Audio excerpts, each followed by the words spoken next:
Welcome to another episode of the New Labor Movement Show. I am one of your hosts, Troy. I'm the other host, Ray. And we are back to go over another week of local law, labor, and politics. Still not local yet. We're going into a couple of two bills that are too big to ignore have been going through right now, the House and Senate. So we wanted to go over it.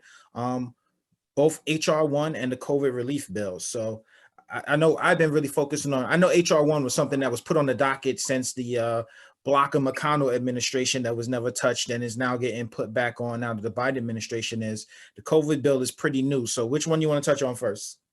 I dealer's choice. I mean, I like with most of these bills, there's some good stuff. I mean, there's very few bills that come through that are just horrible. Are they there? Yes. Are they put forth by both parties? Yes. But this one, I mean, like most of these things, they're so huge, and the more you unravel them, the more bad stuff you find in them. Let me ask you a question. What do you think are the main standouts when people think of it? What are the biggest parts of the HR 1 bill? What is it mainly about? Well, for me, and I would guess for most people, it's mostly about voter rights, voting. To me, that is the main crux of that bill. There's a bunch of other stuff in there, but that is, it's an 800-page bill. So that to me is the most. And it wants to take away gerrymandering, and you say to yourself, oh, that's great, gerrymandering. That no one likes gerrymandering, right? But unfortunately, the perception is that it's only a Republican thing, and all you have to do is like literally just Google it, and it comes up that either party who's in power in their state, they usually tend to gerrymander the way. Well, you know what? It's always a correction problem. One side has it gerrymandered, and one other side gets control. They try to gerrymander it back in the other direction. To me, that is a political thing. That there are certain things that are Republican things that Republicans are good at and suck at. Then there's things that Democrats are good at and suck at. Then they both have kind of things they're good at together, and then they have a lot of things they suck at together. Do you agree that it needs to be removed? No, I don't believe it. I believe that I don't think that gerrymandering should be a thing, and I think that it's going to be tough to trust someone who's not in power to act in their own interest. You mean like a third party?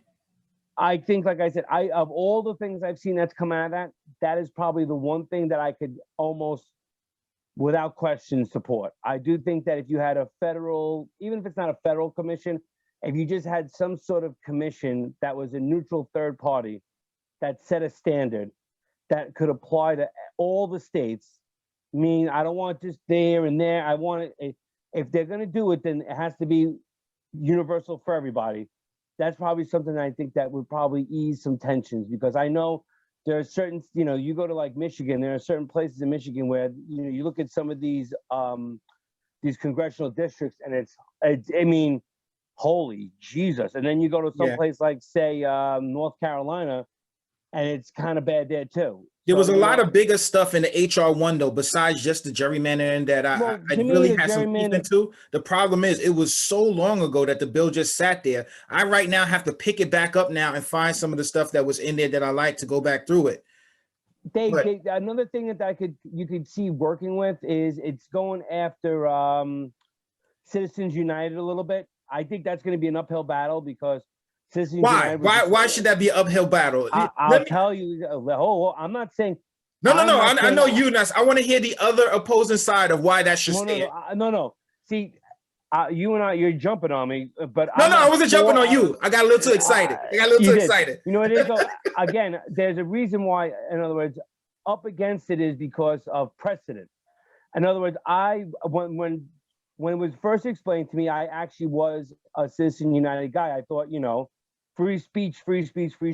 And then the more I saw it in practice, the less I liked it, and the more inclined I became to be, if not removed, at least, like, hey, we've now had it for a couple of years. We see what the problems are. Let's move it in a better situation. So the problem is this was decided by the Supreme Court. So to go, to overturn a Supreme Court ruling, you're going to need, I'm not saying it can't be done, but you're going to need some narrow, because I'll tell you right now, the first thing that's going to happen is the minute they put this in the bill, and I'm not opposed to putting in the bill and trying to counterbalance in some way, because I do think that as a whole, Citizens United is probably 70% bad, 30% good, because it does work on some free speech issues, but I do think it's also, it gives corporations a and free, the ability for money to be uncounted for to get in there. correct. Like, I would have no problem keeping it just as it is, as long as everyone had to disclose their money. Like, Correct. if you did that, then I could at least, I think I could then live with it. You know Right. what I'm saying? Let me see what you're doing. Again, I mean, you may not disagree, you may disagree or disagree with the person or the practice, but if everyone puts their cards on the table, I think everyone then can feel at ease, because then everyone, because you would see that, and it would work, and the door would swing both ways, because a lot more PACs got behind Biden this year than they did Trump this year, and you would see there's a lot of I hate the word dark money, because I think it's just I think it's a negative connotation, but it's the best one that fits. And there's a lot of places like from hedge funds and all this stuff like that where they don't have anyone's interest in heart. And then, they do have someone's interest in heart. It just happened to be nobody. Nobody we know. 99.9% of the people can go jump in the river for all they care. I mean, Wall Street is, like I said, Wall Street has become, it's always been a problem, but for a while it's been manageable, and at least semi-manageable. And at this point, it's so blatant that, you're basically taking portions of the economy and gambling on them. And then when you gamble in the wrong direction, they're the first ones to have their hand out. You know what I'm saying? And I'm really, a lot of this high finance has been really, I know it generates a lot of money, but it doesn't generate a lot of money, for the overall economy and for the overall population. At least with Apple, you may think Apple's an evil company, and I think they do a lot of bad things, but they at least have produced something that has made the world better. Do you know what they plan on doing in the bill that is going to be towards the expansion of voter rights? Does that have to do with also putting money into to building up vote by mail and things of that nature? I see. Here's the difference. I think you can do one or the other.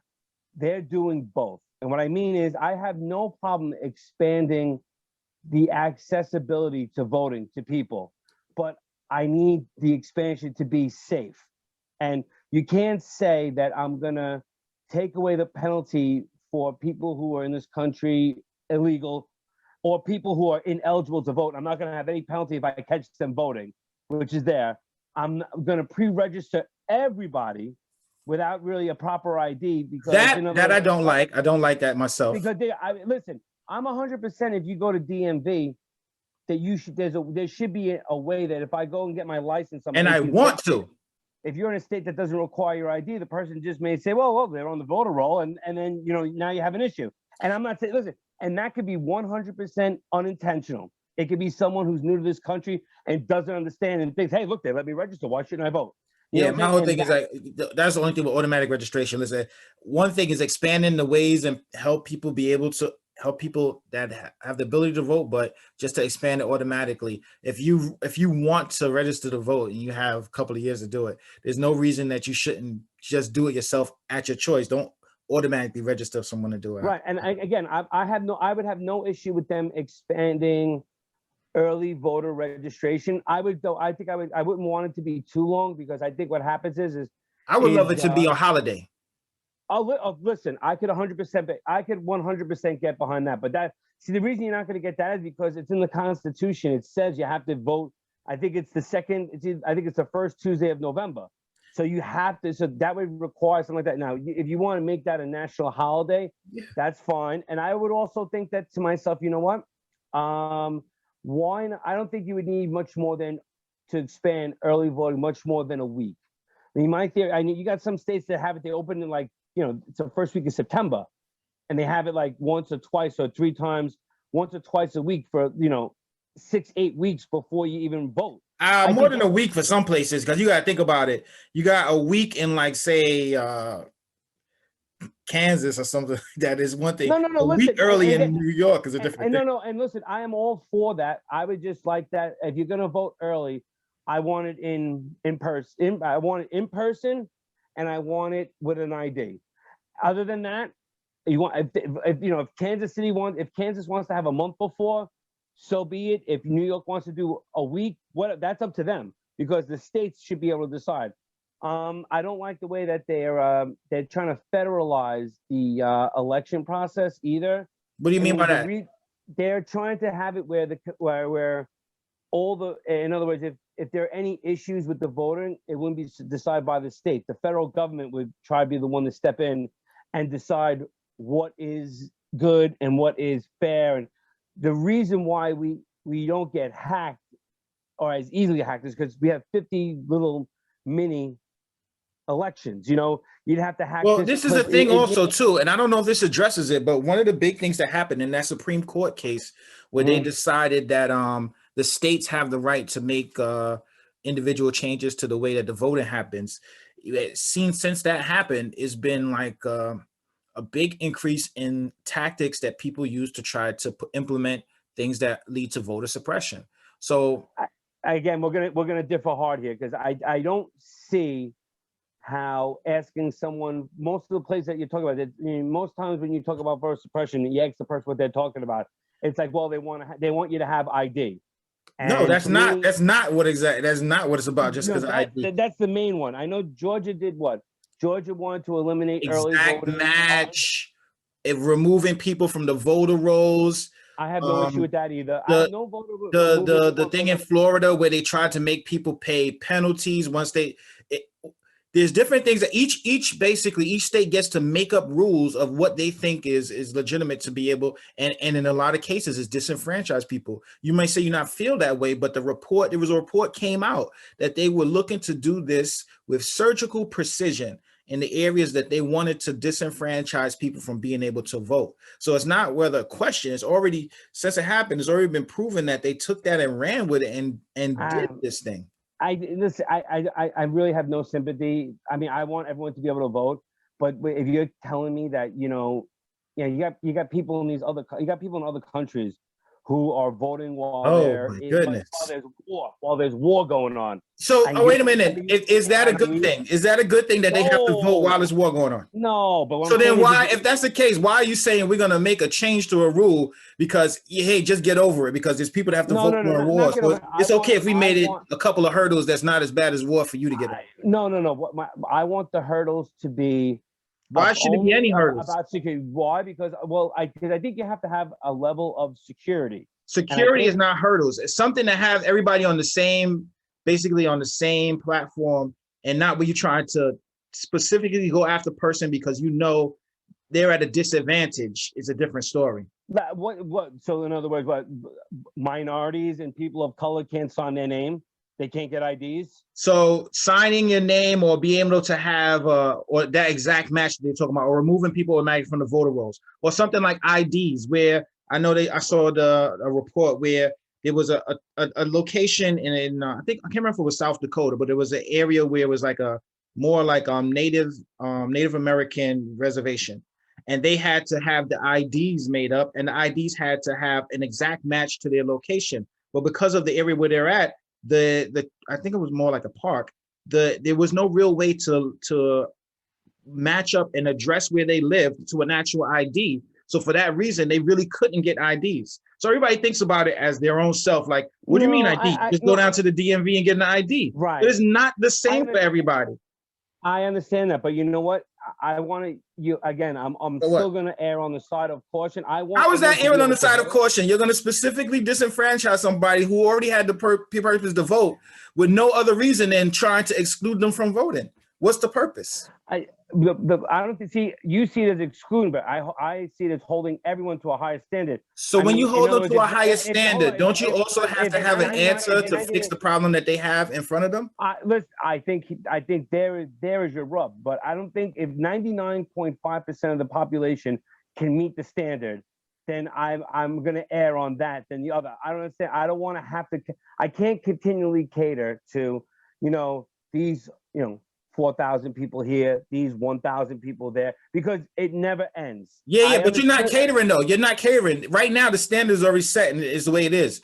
Why are you You're not catering and like, okay, you're the one changing to disenfranchise them. It's not like, oh, we have to make this happen. I need to cater to this people. No, we had it one way. It's working, but I want to change it. And that change is hurting the people. So it's not like I'm catering to anybody. Maybe they found out that it wasn't working, and maybe but it's not. That's not the case. Fraud. You can use maybes only if you don't know the information. That's not the case. That's not what we're dealing with. So, first of all, I would be very hesitant to support any law that would specifically target one group of people over another. Then you don't like this law. I don't know. I don't. Again, I would not. Here's the reason why. It's because, when you're getting into the weeds about one, in other words, any law you're gonna be able to find a group of people who it doesn't accommodate, and you're never gonna have a law that accommodates everybody. So I have to find a law that accommodates the most amount of people in the most secure way. There's no way you're ever gonna get a law unless you say anyone can vote at any time under any circumstance. The minute you put restrictions, you now limit the pool. The minute you say, listen, 18 or over, you whack some people. The minute you say, well, you have to be in this country legally or a citizen, you whack people. The minute you say that it can only be doing on this Tuesday, you know what I'm saying? You're gonna make it small and small and small by the. There is no way that you can expand it, indefinitely without compromising security. Now, if someone you're making stuff up. I'm not. I am not. Listen, in other words, all the categories you just named are like trying to exclude stuff that doesn't happen. I'm talking about just having the voting system the way it already stands. If you're going to make changes in it, it shouldn't be changes that look to specifically carve out. I don't understand why you can't require people to have ID. No, I'm not saying that either. I didn't say that. Good. But that's not what's going on. It's not as simple as that. It's said that the things that they were implementing was things that to specifically carve out and go after people, specific sets of people in specific areas. That being said, one of the other things I wanted to touch on is the COVID relief, the COVID relief bill. So, by the way, I'm all in favor of anything that has to do with vaccines, pay for. Anything that has to do with the administration of vaccines, I am for. Anything that has to do with making sure that people have their what do you call that, unemployment extended, I'm all for. Anything that helps people, that helps businesses stay open, I'm for. That being said, there's a lot of stuff in this bill that is a lot. A lot. Give me two of them. Give me two. Well, they have two of them that have it. First of all, the way they're doing with the schools, 90% of the money that they're allotting for the schools is not even for the schools for this specific year to get the schools open this year. It's for 22, 23, 24, 25. Okay. So that doesn't even need to be in the bill. That's one. Two, a lot of the local state governments, they're actually doing the appropriations by unemployment, when before that, the general standard of practice is by population. So if I am a state that forced my stores to stay closed, I will get more money. If I am a state that try to find a way to work through the pandemic and keep my economy going, I am penalized. Because I will obviously have a lower I will have a lower amount of unemployment. When the old state used to be one way, so the bill is skewed that way. Now this is the thing, and I didn't know. They still can't even tell us what they've spent from the old bill, and they want new one. That's a good question. I mean, you always got to get a point with government to try to figure out how they spending or quote unquote waste their money. Which is the whole reason why I'm 100,000% against these big omnibus 1.9 billion. If they, like I said, and that's how, first of all, the fact that they throw it in like that and they hide all this nonsense in it, just goes to show you that they're all lying on both sides. They're probably all looking for their own selves. And think about it, so much of this money that they're going to do for these projects are going to go, they're going to get pumped through, the donors, Wall Listen, this Street, this this hedge this stuff funds. And is by the this time stuff they is not become- hidden. This bill is not like a secret contract we don't get to see. Anybody can read through the bill and pull out the parts that's bad or good. right. We can all. My question is, 800 pages, 1,000 pages. I mean, if listen, they really want if I pay you and you're a congressman or a senator and that's exactly what you get paid to do and you got a staff paid to do it, I agree. yes, go read through all 800, 8,000, whatever it is, and I pull agree. out what you don't need. What I didn't know, I was looking at some of the process. So like they put forward the bill without including the minimum wage in part of it, right? Because of the parliamentary rules, etc. So now the bill goes to the floor, and what should have happened, they get to debate about the different parts of the bill. So I saw that Bernie Sanders stepped forward, and now he brought in. So now, just like you said, if you don't like a part of the bill, like some of the things you just mentioned, you get to step up and say, hey, I want to make an amendment to the bill where it's not based on unemployment and it's based this. What do you guys think? And every person has to vote on that part of the bill so you can see what each person thought about. And I love that because now that's a real debate. So you can say, okay, you're not voting for it because of this. We're going to make an amendment for this. And you can say yes or no, specifically based on that thing. So I am 100%. I disagree with Bernie Sanders almost on everything policy wise, but I will at least say this. He is consistent and he is at least, he's willing to put, even when he's wrong, he's willing to say, you know what, this is what I feel. Come get me. And what I like now is I love the fact that he did that because some of these people, so some of the Democratic candidates, because those are the ones that did not vote. So now we put it to the point where, no, I'm asking you to vote just on this. And you still said no to say people getting minimum wage and get it added to the bill, which is what he brought up. I love that now because now I would look to go after those people specifically. And first, let's start with question. Ask them, why don't you want to include it in the bill? And now I can look to try to go after you and move you out based on, because you can say that you're part of this party and for the people and trying to do this and that, but it all counts when it's ready to come down to a vote. What were you ready to do when it was time to vote? No, exactly. Well, which is the whole reason why I hate these big bills, because in these big bills, you can either hide in or hide behind something. In other words, if I can vote for something because I can say, well, this I think, or I could be a Republican and I could say, well, I don't like it because it's too much spending. And then if you don't have to take a specific vote on what, you can just, you can hide in, it's too expensive. You can hide to it to a point though, because if you can come to it and say, I'm gonna propose an amendment that I support the bill, except for et cetera, et cetera, et cetera, and I propose these changes. If you're not doing that, then you're either being you're lying or being an obstructionist just to be an obstructionist. I don't see how this bill, I think the majority of the bill, maybe say 20% of it is bad, even if you say 20%, the majority of it is good. How can it be that not one out of 50 Republican senators was willing to vote for this bill? Not one. I think they are, again, I think what they do, I think what's happening is stimulus checks on unemployment for insurance and child care tax credit, expanded unemployment insurance and child tax credit, minimum wage increase, pandemic response money, about $15 billion, aid for state and local governments and trans. I know a lot of places. I know that school and child care block grants. Let me ask you this. Assistance for food, rent, and mortgages. I mean, come on.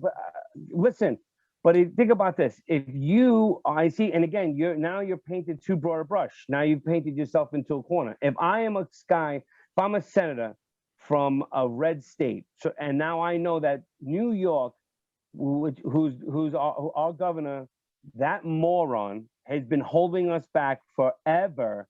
His state is going to get more money because he acted foolishly than my state. Why would I vote for that bill?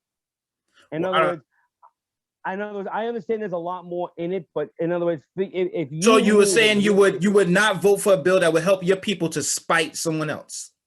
No. No, but it's not helping my people because in other words, I'm the senator from Florida. Okay. And guess what? I'm the senator from Florida, and I'm not going to get the money. I'm not going to get the same dollar for dollar amount. New York's going to get 50 cents on the dollar. I'm going to get 30 cents on the dollar. Number one, why would I vote for that? Number one, 30 cents on the dollar. If it helps you, then you vote for it. No, but why, Unless you're trying to say why- I want it to be equal spread. But if that's the case, go. same thing I said. You go to the floor and make an amendment. Hey, I want to make an amendment that instead of that money gets distributed equally. But if you're not making that and you're just saying I object, and you're not coming to the floor to bring up your point and ask for that amendment, then what are you saying? Again, I personally would not vote for. If I was a guy from where I knew my state wasn't getting dollar for dollar, I would not vote for it. I would try and hold out my vote for a better deal. Now, at the end of the day, if it looks like it's going to go through, listen, all these guys are on the fence now because, first of all, there's no vote being taken right now. I can't. How many times you've had these guys? No, no, no, no, no, no, no, no, no. And then when you take the vote and it's a big, all of a sudden you look it up and they've all said yes. Joe Manchin is a perfect example. I'm going to stand on my principles. I am a conservative Democrat. I would never vote with Nancy Pelosi. And then you look, he's voting with Nancy Pelosi 95% of the time. When did he say, he said I would never vote with Nancy Pelosi? Yeah, he is trying to, again, for instance, first of all, Manchin has always made himself out to be more of a conservative Democrat. Which and which I have, that's between him and his constituents. I don't vote for him, so it doesn't matter to me. Mhm. I care about Gillibrand and I care about Schumer. Right? Those are the people I vote for. Mhm.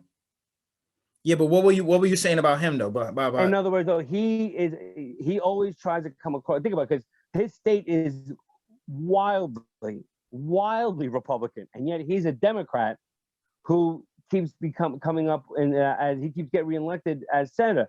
But then, right before, when you look at his voting record, he says, I don't vote with Nancy Pelosi. And then when you look at his voting record, he overwhelmingly votes with. See, that's the thing too. What does it matter? And this is that partisan stuff. Why does it matter who he votes with as opposed to what he votes for? Well, because a lot of times, most people in West Virginia don't want to, wouldn't want to vote for the same way. They wouldn't want to increase the minimum wage, because if he's going with his constituents, the majority of the constituents want to increase the minimum wage, and he's against it. Again, maybe his constituents should vote him out. That's for them. If that's what the constituents want, then that's what they should do. Mm. But there's a lot of things that he said he wouldn't vote for that he did in the end. He did vote for. What was that? Like, do you know?